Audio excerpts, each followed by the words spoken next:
इचलकरंजीतील सहारानगर इथं राहणाऱ्या रेणुका जमादार यांच्या तक्रारीवरून शिवाजीनगर पोलीस ठाण्यात 3 जणांच्या विरोधात गंभीर आर्थिक फसवणुकीचा गुन्हा दाखल करण्यात आलाय. तक्रारदार जमादार यांच्या म्हणण्यानुसार त्यांच्या चुलत भावाच्या ओळखीतून संशयित आरोपी वसंत संकपाळ, विक्रांत आगवाणी आणि साक्षी संकपाळ यांनी कमी किमतीत शुद्ध सोनं आणि चांदी देण्याचा आमिष दाखवून विश्वास संपादन केला.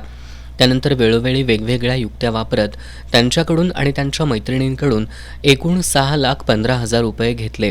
मात्र सोने अथवा चांदी काहीच न देता आरोपींनी वेळकाढूपणा करत धमक्या देण्यास सुरुवात केली.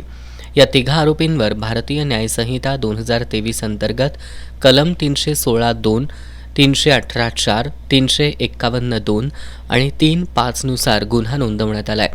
दरम्यान या प्रकरणातील संशयित विक्रांत आगवाणी याचा अटकपूर्व जामीन अर्ज अतिरिक्त जिल्हा सत्र न्यायालयानं फेटाळून लावलाय.